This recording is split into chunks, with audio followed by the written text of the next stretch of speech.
حنین کی جنگ میں شکست ہوگی پہلے، پھر بعد میں فتح ہوگی. تو صحابہ بھاگے.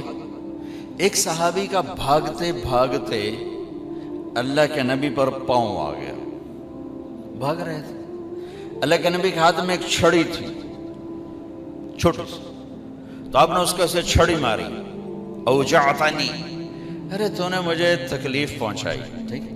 اچھا، انہوں نے ویسٹ کوٹ نہیں پہنی ہوئی تھی، لوہے کی جیکٹ پہنی ہوئی تھی، زرہ لوہے کی زرہ پر تو تلوار نہیں اثر کرتی تھی، اور سوٹی کی اثر کرنا ہے.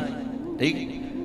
لیکن ان کے کانوں میں آواز پڑ گئی کہ اللہ کے نبی نے کہا کہ تو نے مجھے تکلیف پہنچائی. وہ کہنے لگے میں بڑا پریشان ہوا کہ اب میری خیر نہیں، اب میرے خلاف کوئی حکم آئے گا کہ اس نے اللہ کے نبی کو تکلیف پہنچائی ہے. کہ ساری رات نیند نہیں آئی. اسی خوف میں کہ اب صبح کوئی نہ کوئی میرے خلاف وحی آئے گی. فجر کی نماز کے بعد اعلان ہوا جس کا پاؤں نبی کے پاؤں پر پڑا تھا وہ حاضر ہو جائے. میں نے کہا کوئی گل ہو گئی نا، ہوں تو جاونا ہے تو کوئی نہ کوئی اللہ دی طرف تیرے اتنے قانون آ جاونا ہے. کہ میں ایسے ہی کانپتا ہوا گیا.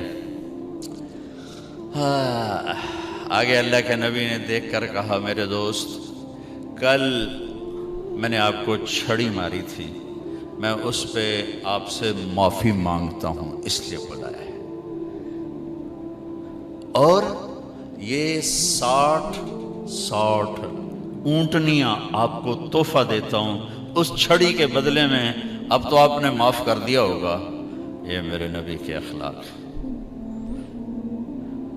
اور 18 برس قتل کے منصوبے بنانے والے سامنے کھڑے ہیں، اور آپ نے ایک بول سے کہا جاؤ معاف کیا. بیٹی کے قتل کا سبب بننے والے حبار بن اسود، حضرت زینب کی سواری کو برچھا مارا، وہ گریں، زخمی ہوئیں. اسی زخم میں 8 برس اس کے درد اور تکلیف کو سہتے سہتے انتقال ہوا. وہ کلمہ پڑھنے آیا کہ جی معافی چاہتا ہوں کہ جو معاف کیا. ادھر بیٹی کے قتل کا جرم ہے اور ادھر آپ کا ظرف ہے جو معاف کیا. ہمارا فرد جرم کیا ہے؟ ہمیں شادی پہ نہیں بلایا، بس ہم نے تو بولنا ہی چھوڑ دیا. شادی پہ نہیں بلایا، بولنا چھوڑ دیا. ادھر فرد جرم کیا ہے؟ بیٹی کے موت کا سبب ہے، جاؤ معاف کیا. یہ عبداللہ بن ابی سرحہ ایمان لائے پھر مرتد ہو گئے. نبوت کے دعوے تک پہنچ گئے. قرآن کہنے لگے میرے اوپر بھی قرآن اترتا جیسے ان پر اترتا ہے. اتنے بڑے بڑے فرد جرم، اور حضرت عثمان ان کو لے کر آئے جی یہ معافی مانگنا ہے. اب میں جاؤ معاف کیا. ہماری فرد جرم کیا ہے؟ ہم نے رشتہ مانگا، ہمیں رشتہ ہی نہیں دیا، ہم نے بائیکاٹ کر دیا. میں بیمار تھا، میں نے پوچھنا ہی نہیں آیا، اسی بس گل ہی مکا چھڑی. یہ ہماری لڑائیاں ہیں، یہ ہمارے گھروں کے جھگڑے ہیں.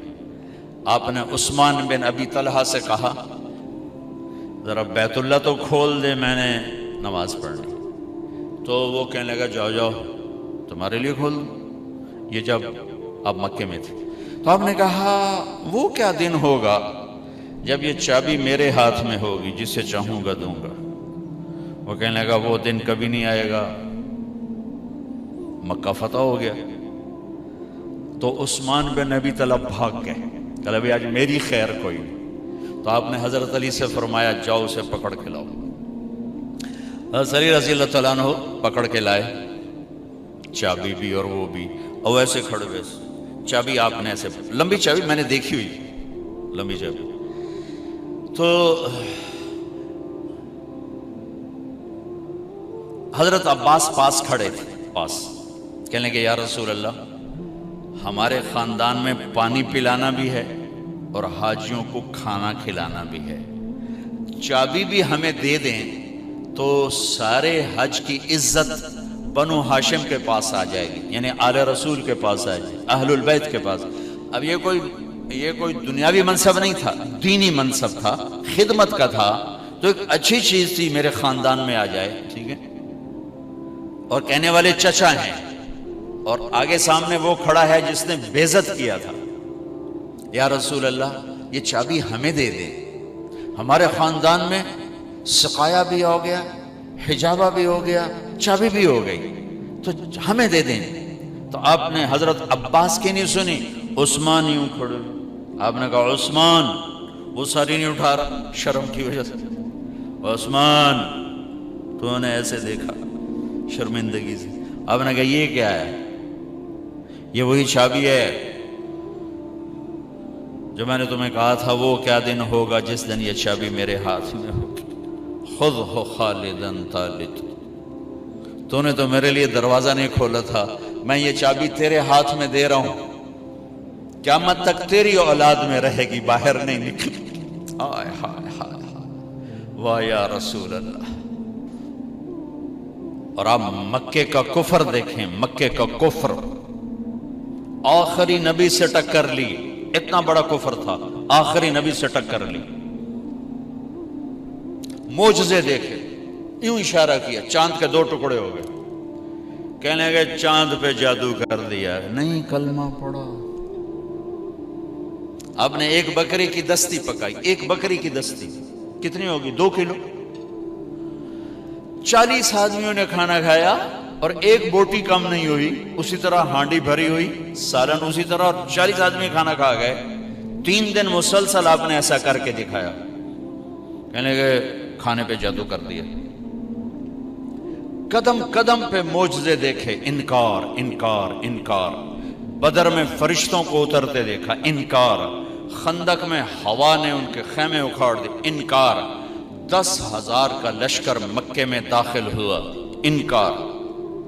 جو سب سے زیادہ دشمنی میں آگے تھے ابو سفیان رضی اللہ تعالیٰ عنہ، جو بعد میں کلمہ پڑھا. ٹھیک، اب انسانی فطرت کا تقاضا یہ ہے کہ آپ مکے میں داخل ہوتے ہی فرماتے ابو سفیان کی گردن اڑا دی جائے.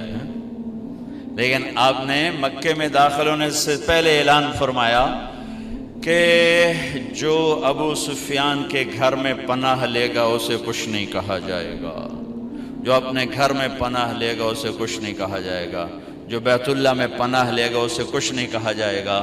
وہ قتل کے منصوبے بناتے رہے اور یہ یوں عزت دیتے رہے. یہ میرے نبی کی خوبصورت زندگی ہے. اب سوئے ہوئے ہیں، ایک بدو نے آپ کی تلوار اٹھائی اور یہاں ماری.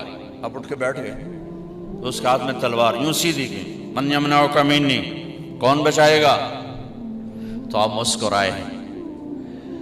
آپ نے کہا اللہ، تو اس کا ہاتھ کانپا، تلوار گر گئی. تو آپ نے یوں تلوار اٹھا گئی، یوں سیدھی کی. تجھے کون بچائے گا؟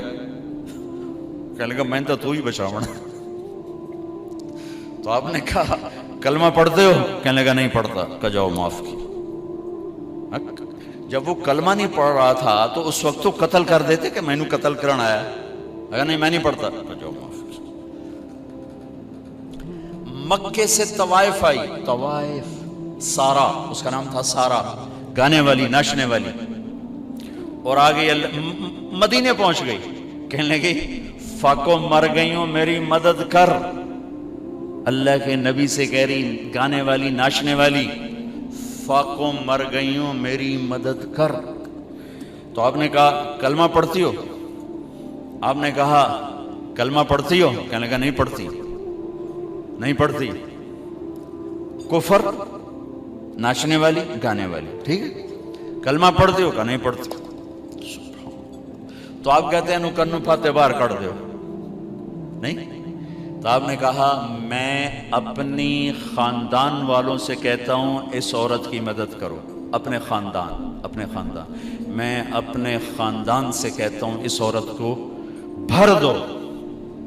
یہ اپنا خاندان کیوں کہا؟ سب صحابہ سے کیوں نہیں کہا کہ کسی کے جی میں یہ نہ آئے کہ طوائف کی مدد کر رہے ہیں؟ لہذا اپنے خاندان سے کہا میرے گھر والے اس کی مدد کرو، اور اس کو بھر کے بھیجا. یہ میرے نبی کے اخلاق ہیں. آپ کھانا کھا رہے ہیں، ایک مدینے کی طوائف گزری. اس نے نا آپ کا مذاق اڑانا چاہا، کہا بڑا نبی بنتا ہے کسی کو کھانے کا ہی نہیں پوچھتا. تو آپ نے کہا آ جا. حالانکہ آپ کہتے ہیں انہوں 2 لتر مارو تو دفع کرو. یہ طوائف ہو کے کی گل کر رہی. واہ یا رسول اللہ. ہمارے معاشرے میں